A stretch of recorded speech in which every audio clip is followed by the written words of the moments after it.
Meus queridos e amados, bom dia. Que bom ver tanta gente aqui nesta manhã. A gente está indo, aos poucos, voltando aqui com a presencial. E para aqueles que eventualmente estarão junto conosco também nas plataformas virtuais, um bom dia para cada um também nesta manhã. Você sabia que o percurso da sua vida é, em grande escala, determinada pela sua resposta a Deus? Já parou para pensar nisto? A vida ela é cheia de atividades, desafios, muitas coisas que todos nós enfrentamos no nosso dia a dia, e muitas vezes nós achamos que os eventos exteriores, as circunstâncias estão norteando a nossa vida, o nosso caminho, mas, meus queridos, tem tudo a ver com a nossa resposta às verdades de Deus. Então, esse é o nosso primeiro pensamento nesta manhã. Na verdade, tem um ditado que diz: o tempo não espera ninguém. E a todos nós o tempo vai impulsionando no dia a dia para nós estarmos ali vivendo e vivenciando. E a cada momento onde nós temos decisões, nós temos escolhas, ou para trilhar em direção a Deus, ou para fugir de Deus. E nesta manhã nós queremos falar um pouco sobre essa ideia de fugir de Deus. Não colocando isso como uma opção legítima, e sim queremos observar alguns aspectos disso, para nós podermos precaver contra isto nas nossas vidas, pois é tão fácil, é tão simples nós entrarmos num estilo de vida de fuga de Deus. Um dos textos clássicos que fala sobre isso é Jonas, E nós tivemos um estudo recentemente, nas quintas-feiras, que foi atravessando ali os 4 capítulos do profeta Jonas, e foi destacado todo ali, então, o percurso da vida do profeta Jonas. E nós não vamos voltar para aquele livro, para aquele momento no texto bíblico. Em vez disso, eu quero convidar a cada um a abrir as suas Bíblias, em Lucas capítulo 15, a partir do versículo 11. Vai aparecer, sim, na tela aqui a leitura bíblica, mas eu quero encorajá-los também a abrir o seu aplicativo, abrir a Bíblia. Lucas capítulo 15, a partir do versículo 11, é a tão conhecida parábola do filho pródigo. E nós vamos ler apenas os primeiros 3 versículos dessa narrativa, como um ponto de partida naquilo que nós queremos fazer nesta manhã. Lucas 15, versículo 11. Certo homem tinha 2 filhos. O mais moço disse ao pai: Pai, dá-me a parte dos bens que me cabe por herança. Então o pai repartiu seus bens entre eles. Poucos dias depois, o filho mais moço, juntando todas as suas coisas, partiu para um país distante e lá desperdiçou seus bens, vivendo de modo irresponsável. Muito bem. Para muitos vocês já sabem o que é uma parábola, mas quem sabe tem alguém que não conhece essa palavra. A palavra parábola, na verdade, é uma história fictícia. Ela não ocorreu de fato, mas ela é usada para ilustrar verdades, e verdades eternas sobre Deus, sobre nós como seres humanos, sobre toda a criação de Deus, sobre a nossa interação de relacionamento, série de verdades, e Jesus usava regularmente esse artifício. Nas Escrituras tem ali até uma observação que Jesus ensinava apenas usando parábolas, na hora que ele estava ali entre multidões, junto com os seus discípulos, nos círculos mais íntimos, ele usava outras maneiras, mas o uso de parábola era bastante comum por Jesus, onde ele estava sempre querendo passar verdades, mas usando histórias fictícias para poder ajudar as pessoas a ter ali uma conexão com aquilo que ele estava tentando passar. Sempre que ele fazia isso, era para poder ajudar as pessoas a entender que as nossas vidas, ou as vidas dos seres humanos, têm um ponto de encontro com o reino de Deus. Esse momento onde nós temos todos, enfrentamos diariamente, momentos de escolhas e decisões, se nós estaremos trilhando na direção de Deus, ou se nós estaremos, de fato, fugindo dele. É um ou outro, não tenham dúvida de que as nossas escolhas nos levam numa certa direção, elas não são neutras, elas não permitem que nós estejamos ali parados. Ou nós decidimos em ouvir, obedecer e seguir a Deus, ou nós tomamos o nosso próprio rumo.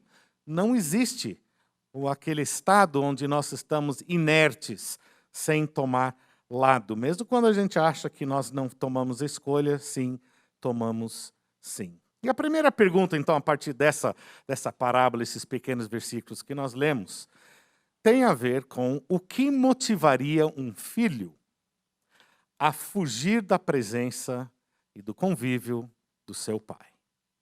O que motivaria um filho a querer deixar de estar junto com seu pai? Bom, essa pergunta, na verdade, ela é mais genérica, né? Ela abre ali um leque de possibilidades em termos de respostas, né?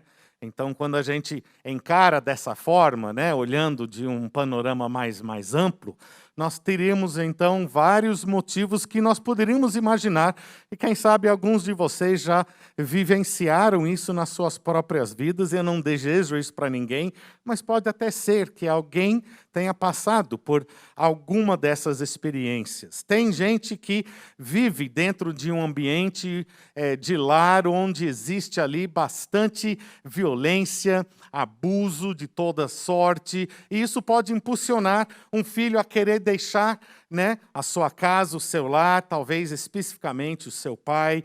Muitas vezes isso anda de mãos dadas com a presença de algum tipo de vício, né? Ao álcool, os entorpecentes, isso gera ali toda uma instabilidade e também uma realidade comportamental onde ali talvez os filhos vão querer se distanciar o máximo possível. Essas coisas, infelizmente, acontecem, meus queridos. Isso pode levar alguém a querer deixar de estar junto com seu pai. Outras realidades, talvez, a imposição de expectativas paternas que são irreais ou são voltadas mais para o egoísmo do pai, não pensando no bem-estar do filho. Talvez uma criação sem amor, e isso acontece, né? É triste, mas acontece. Outros motivos que você e eu poderíamos alistar, mas nessa manhã nós não precisamos alongar essa lista. Nessa parábola de Jesus, nós não temos essa realidade. Em poucas palavras, nesses versículos que acabamos de ler, nós percebemos que o pai dessa história, ele não apresentava nenhum desses defeitos. Muito pelo contrário, a gente percebe que ele era um pai que amava os filhos. Estava ali pronto a poder atender os seus pedidos e aquilo que eles quisessem. Mesmo, talvez, entendendo que aquilo que o filho, que era o caçula, né, o filho pródigo dessa história, ele avançou e foi muito além daquilo que era próprio, não apenas na sua época, mas também dentro do nosso contexto. Porque o que ele estava pedindo era que o pai passasse para ele toda a herança que seria lhe devido e dado após a morte do pai.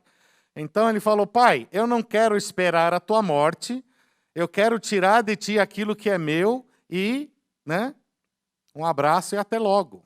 Que a gente começa a perceber que o defeito não está no pai, mas sim no filho, né?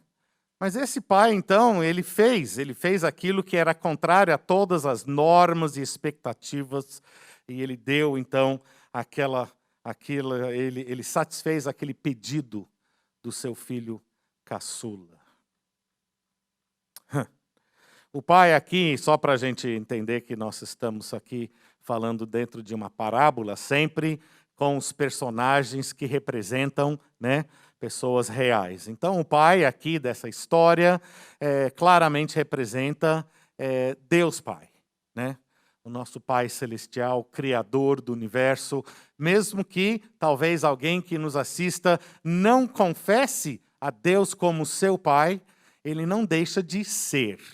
Tá? Então, aqui nessa história, nós temos Deus Pai representado ali pelo pai aqui da história. O filho caçula representa toda aquela pessoa que tem ali alguma ligação com o pai, mas por vários motivos decide agir por conta própria, a partir da sua própria vontade, em desobediência, em desrespeito, e ali, então, decide trilhar pelo seu próprio caminho. Quem sabe, por algum motivo, nesta manhã, alguém aqui está vivenciando um momento na sua vida onde você pode, talvez no todo, ou talvez apenas um ou dois itens da sua vida, você não consegue entender que talvez você está agindo igualzinho a esse filho pródigo. Aquele que quer apenas seguir o seu próprio coração, seus próprios desejos, a despeito daquilo que Deus Pai tem dito para você na sua vida. Eu não conheço a história sua, eu não sei qual é a condição que cada um se encontra nessa manhã, mas quem sabe alguém se vê espelhado nisso que nós estamos tentando descrever. Para que lado que você caminha? Não apenas hoje, mas no decorrer do dia a dia da sua vida. Você caminha em direção a Deus? Ou você age fugindo dele?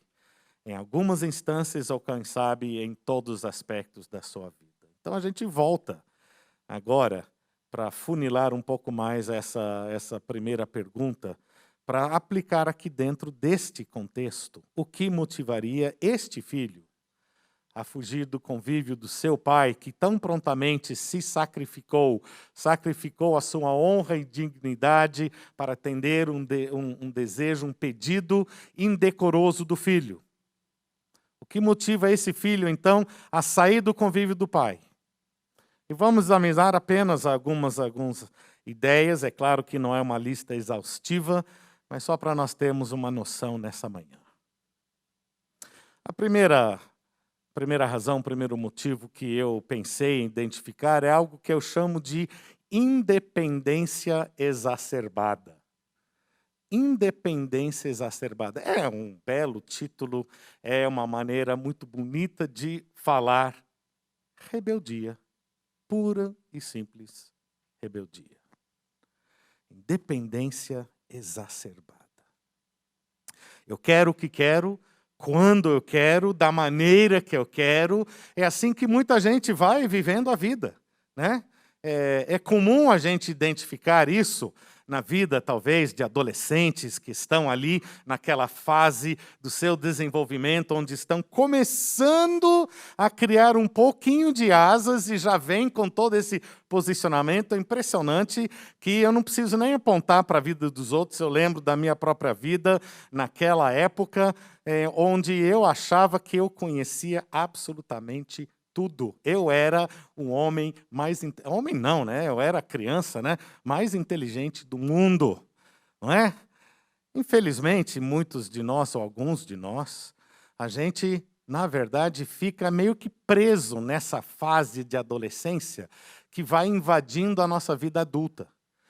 E quando você menos espera, de repente você começa a perceber dentro do seu coração, das suas atitudes, que você tem exatamente essa mesma postura. Eu quero o que quero, quando eu quero, da minha maneira. Né? Muitos aqui vão lembrar de um filme que foi lançado há quase 20 anos atrás. Quando eu percebi a data de lançamento, fiquei surpreso, porque parece ontem. Né? Isso é função de envelhecer, né? A gente pensa que tudo é ontem, mas não é, né? Faz quase 20 anos atrás, um filme chamado Prenda-me se for capaz. Muitos aqui viram, vocês vão lembrar que tem ali o personagem central, que é desenvolvido pelo ator Leonardo DiCaprio, e ele, então, está ali representando ali a figura do Frank Abagnale Jr. Na verdade, é uma figura real, tá? Não é parábola, não é invenção, é uma figura real. E este, então, ali vai retratando como ele era um jovem vigarista. usando toda a sua inteligência, era um homem muito, muito inteligente, para poder perpetrar ali toda a sua vida, sempre tomando vantagem de várias situações, se apresentando, ora como piloto de aerolinhas, ora como advogado, ora como médico, em várias instâncias, mas todo o filme ele está fugindo da FBI e, em particular, um agente que é ali interpretado pelo ator Tom Hanks. Então, se você viu o filme, você lembra. Se você não viu o filme, você está já inteirado que o filme inteiro mostra ele fugindo. E, em determinado momento daquele filme, explica um pouco do porquê desse personagem, vivido pelo Leonardo DiCaprio, agir dessa forma, porque ele recebeu do pai uma certa filosofia de vida, uma maneira de pensar, uma maneira de ser dentro da vida, onde o pai tinha ensinado para ele, tanto como palavras, como a sua maneira de viver, que ele deveria sempre adotar um espírito rebelde, um espírito de insubordinação, como sendo a maneira que ele usaria como escudo contra todo um sistema que ele imaginava ser alinhado contra ele mesmo, que estava ali para derrubá-lo e não ajudá-lo. Muita gente adota uma filosofia muito parecida com essa. E foi assim, então, que a gente foi vendo naquele filme como foi o desdobramento da adoção disto na vida do filho vivenciado ali pelo Leonardo DiCaprio. Muitas vezes nós queremos e podemos fugir de Deus porque nós somos tomados por esse mesmo desejo de viver a vida à minha maneira. Que me lembra também uma famosa canção, A Minha Maneira. Vocês vão lembrar dessa canção. Vários intérpretes cantaram essa música em inglês chamado My Way, né? A Minha Maneira. O mais famoso, um dos mais famosos, era o Frank Sinatra. Se você tem minha idade, você conhece. Se você é pequenininho, você nunca ouviu falar desse cara, né? Celebridade da segunda metade do século XX. Tá? E ele era ator, ele também era intérprete. Ele veio até aqui no Brasil, no final de carreira, encheu ali o Maracanã e fez todo o seu repertório dos seus clássicos, entre eles este, que é um dos destaques da vida dele, porque ele tomava isso como uma canção que refletia a sua própria vida. Eu vivi a minha vida à minha maneira. E o mundo vai pregando isso, e muitos de nós temos adotado essa filosofia. Eu vou viver a vida segundo os meus termos, de acordo com as minhas regras, vou seguir os meus sonhos e os meus desejos, e eu vou fazer com que tudo seja moldado de acordo com aquilo que eu desejo. A minha maneira. Eu acho que não tem ninguém que me ouve nessa manhã que não consegue, de alguma forma, se identificar com esse tipo de posicionamento. Quem sabe, para alguns, é mais ou menos presente na sua vida, mas todos nós conseguimos entender essa mentalidade, porque todos nós somos tentados a viver a nossa vida dessa forma, e se talvez não em tudo, em algumas áreas. Em algumas áreas. Nós somos, como esse filho aqui da parábola, nós somos filhos rebeldes. E o índole do nosso coração, ele é caído. Né? Nós não somos tábula rasa, como dizem, né? Pessoas neutras, como dizem hoje, né? Muitas ideologias e filosofias querem ensinar para nós que o ser humano ele é intrinsecamente bom e é o seu ambiente que está deturpando-o para que ele venha a praticar o mal. E a Bíblia ela vai bater de frente com isso, dizendo, não, o ser humano ele já é intrinsecamente mal por conta da presença do pecado que cada um de nós nascemos com pecado dentro de nós. Nós nascemos separados de Deus. Nós nascemos com uma natureza rebelde, com uma independência exacerbada, se você prefere palavras bonitas para descrever uma atitude feia. Não é? Mas tudo isso, né, agora tomando um passo até para trás, tem a ver com a presença do pecado, que eu já mencionei, e agora vamos trilhar um pouco mais nesse sentido. No começo do texto bíblico, em Gênesis, nós temos então ali todo um relato de como o pecado adentrou dentro da raça humana a partir da desobediência de Adão e Eva, registrado em Gênesis capítulo 3. E nós vamos então ver aqui, pegar o bonde andando desse evento. Após ali o evento onde eles desobedeceram, Deus vem atrás, como ele sempre vinha, para ter ali aquele momento, para desfrutar ali da comunhão com eles. E veja então qual foi a resposta de Adão e Eva quando Deus os procurou. Gênesis 3, 9 e 10, você está aqui na sua tela, você pode acompanhar. Mas o Senhor Deus chamou o homem, perguntando: onde estás? O homem respondeu: ouvi a tua voz no jardim e tive medo, porque estava nu, por isso me escondi. O medo aqui, na verdade, tem a ver com vergonha. Nem sempre o medo, né, se atrela à vergonha, mas aqui, nesse contexto, tem a ver com vergonha que gera medo, tá? E a segunda coisa, então, como o resultado do pecado. Primeiro, o pecado traz vergonha e medo em nós, e segundo, o resultado do pecado nos impulsiona a esconder ou fugir da presença de Deus. Fugir da presença de Deus. De volta, então, à história do filho pródigo em Lucas capítulo 15. Existia esse estado do seu espírito, do seu coração presente no filho antes do pedido que ele fez para o pai. O seu coração já se enchia desses pensamentos pecaminosos, não apenas com respeito ao pedido que ele fez para o pai, mas a maneira que ele queria viver a vida. Então você lembra, né? Aquela independência exacerbada, ou seja, eu quero viver a vida à minha maneira, e o nosso coração caído, a nossa maneira sempre vai nos levar em direção ao pecado. E o filho, então, ele queria viver e desenvolver a sua vida de uma maneira que ele sabia que o pai não ia aprovar. De certo, né? Mesmo sendo aqui uma história fictícia, mas se a gente fosse colocar isso, sobrepor isso dentro de um quadro real, né? Qualquer pai que ama o filho, que acompanha o seu desenvolvimento, observa as atitudes e ações e aspectos do seu viver, que o pai, olhando para a vida do filho, fala: filho, não é assim, não é por aí.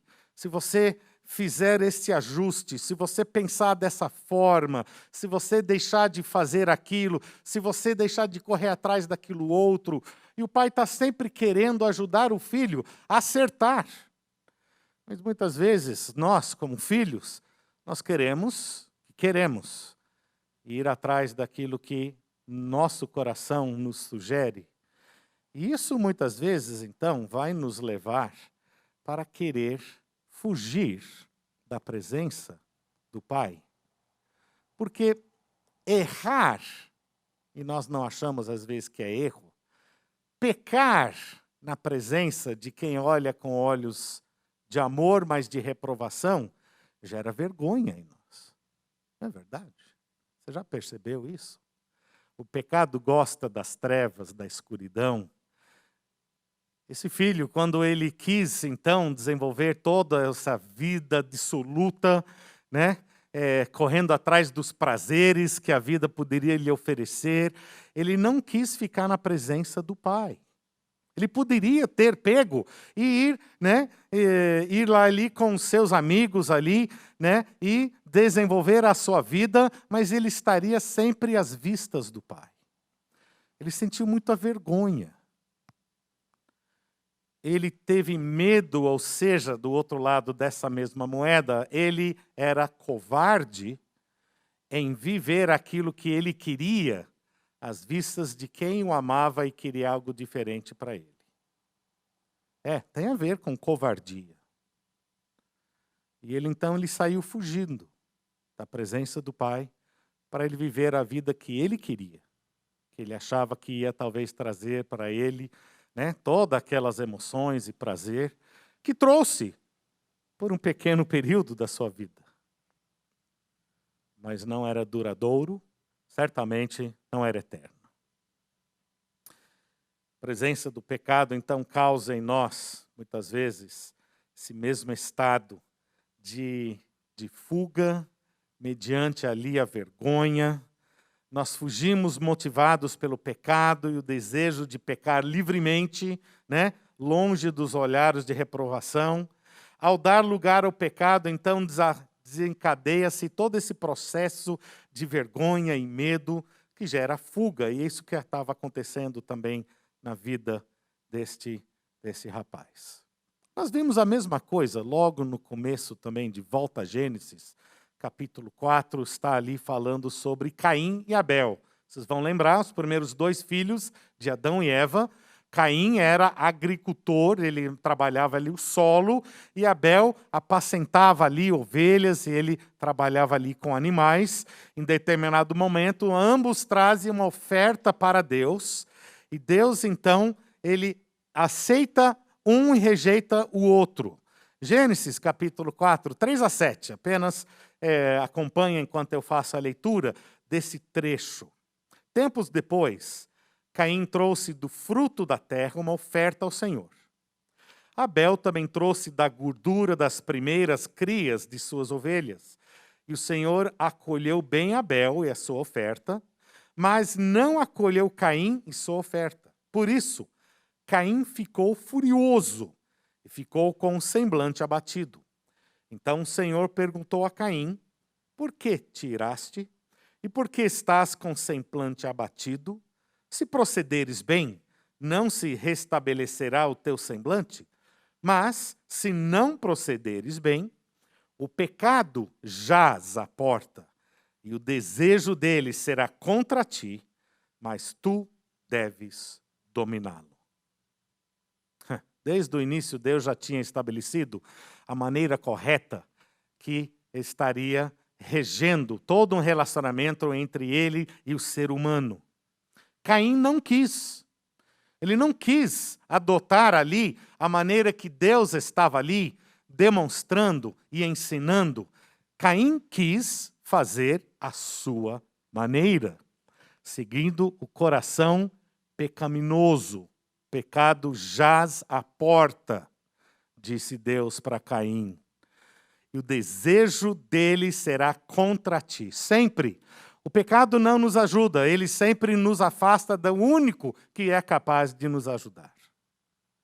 Mesmo assim, muitas vezes a gente corre em direção ao pecado, fugindo de Deus. Foi o que aconteceu com Caim. Quando confrontado com tudo isso, aliás, um pouco antes, Caim, então, tomado dessa fúria, dessa ira, e com todo o ciúme resultante também, ele, então, está junto com Abel em certo momento, e ele levanta contra o seu irmão e o mata. Vocês vão lembrar, também registrado ali em Gênesis capítulo 4. E quando Deus vem confrontar Caim, e vai estar ali colocando ele na parede pelo assassinato praticado contra o seu irmão. Caim, então, exclama de volta para Deus, Gênesis capítulo 4, versículo 14. Ele diz: hoje me expulsas da face da terra. Também me esconderei da tua presença, serei fugitivo e vagarei pela terra, e quem me encontrar, me matará. Bom, vamos lá. Como costume, o pecado gera em nós essa falta de visão correta. A gente tem a tendência de exagerar tudo. Deus não expulsou Caim da face da terra. Deus não fez isso. Ele era alguém que tinha pecado ao assassinar o seu próprio irmão? Sim. Mas Deus não o expulsa da face da terra, ele vai confrontá-lo com a sua ação. É Caim que interpreta dessa forma, mas veja, ele vai sustentando essa atitude de fugir, por quê? Porque, como eu já disse, o pecado ele gera em nós vergonha, medo, Mas muitas vezes ele também vai gerar em nós, sabe o quê? Aquele sentimento de ira. Ira contra quem está apontando o nosso erro. Isso já aconteceu com todos nós. A gente fica irado com quem está apontando e colocando o dedo na nossa ferida. E nós não queremos isso. Porque, no fundo, nós temos vergonha de nós mesmos. E Caim agiu dessa forma. Ele foi exatamente assim, de tal que ele diz aqui, também me esconderei da tua presença. Em outras palavras, eu vou continuar a fugir. Serei fugitivo, ele usa até a palavra. Ele vai falando diretamente para Deus, eu errei, pequei, vou fugir, vou continuar a fugir, não quero nada contigo. E ele naquele momento, na nossa estima, nós não sabemos tudo, não podemos julgá-lo, mas dentro da história, ele rejeita Deus e diz, não vou mais voltar os meus passos em direção a ti. Meus queridos, não tenhamos dúvidas que é possível nós tomarmos escolhas assim. E eu não estou achando que ninguém aqui está vivenciando, né, isto, mas quem sabe você já é tentado ou alguém dentro do seu convívio familiar, ou alguém que você conhece, não está indo rumo a essa decisão. É a pior decisão possível, no entanto, nós somos tentados, todos nós, cedo ou tarde, de agirmos e tomarmos posicionamentos assim, desta forma. O filho pródigo, né? A gente não leu aqui toda a história e nós não chegamos no final na nossa leitura. O que aconteceu no final? Ele sim teve ali toda uma trajetória marcado ali primeiro com, né, o auge de toda a sua experiência sensorial, onde ele foi se entregar aos prazeres da carne e da vida, e ele vivenciou tudo isso. Mas logo se foi toda a sua herança, os seus bens, e ele então tem aquela queda na desgraça, onde a vida começa a triturar. Nós todos sabemos o que é isso. Mas muitas vezes isso não é desgraça. É a maneira que Deus usa para nos chamar de volta.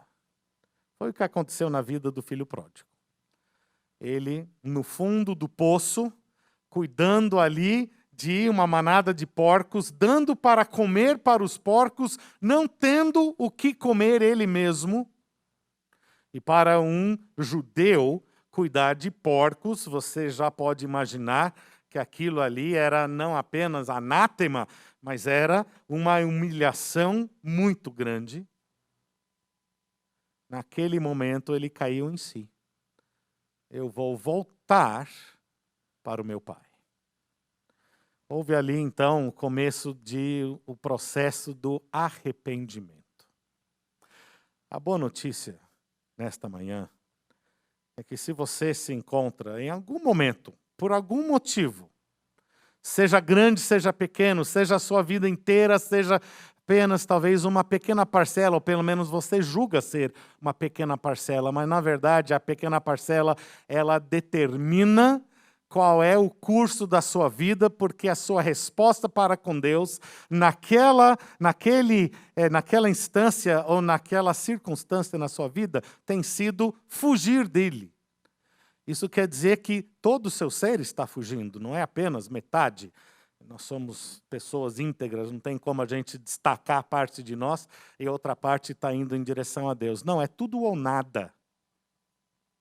E de repente você, esta manhã, Deus está falando, para de fugir.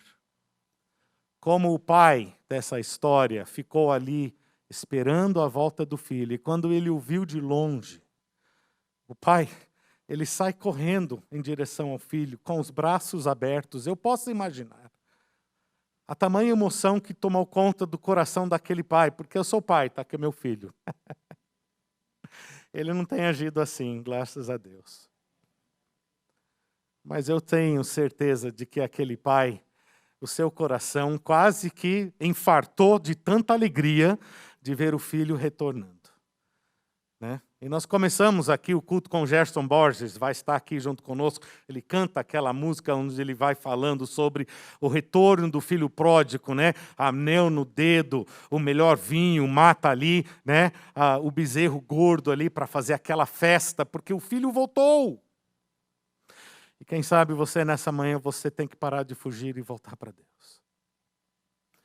Você tem que dizer, eu me arrependo das minhas atitudes, de querer viver a vida da minha maneira, de dizer, eu sei melhor do que Deus, ou eu não quero aquilo que Deus tem mapeado para mim, porque meu desejo é fazer uma outra coisa, eu sei muito bem o que é isso, eu já vivi dessa forma na minha vida, eu posso lhes assegurar que eu fui de mal a pior e eu não fui de bem a melhor. Mas quando nós voltamos para Deus, Ele nos recebe de braços abertos. Ele não nos recebe com chicotadas e nem com um olhar de reprovação. Ele abre os braços e diz, vem, porque eu te perdoo. Eu quero que você esteja comigo, diz Deus. E nessa manhã, se essa é a condição do seu coração, eu quero dizer, volte para Deus, porque Ele receberá a sua vida, a sua pessoa de braços abertos. Há sim o que ser trabalhado, mas Deus faz isso com amor, com graça, com paciência e com perfeição. Volte para Deus, pare de fugir. A equipe vai estar se preparando para essa última música. Eu quero apenas fazer uma rápida oração para encerrar esse momento. Ó Pai, nesta manhã, eu peço, Senhor, que esteja trabalhando nos nossos corações e nas nossas vidas, não apenas hoje, mas desse momento em diante, nos trazendo cada um de volta a Ti, Senhor. Se há alguém, Pai, que esteja fugindo por qualquer motivo, que essa pessoa, Pai, seja interrompida no seu andar para longe de Ti, virado de volta em direção a Deus, e que venha correndo para receber o Teu abraço, o Teu afago, o Teu amor, o Teu perdão. Haja assim dentro das nossas famílias, dos nossos lares, conosco mesmo, com todos que nos cercam. Use a cada um de nós para também ministrar este amor para outros, para que todos possam encontrar o caminho de volta a Deus. Eu peço isso em nome de Jesus. Amém.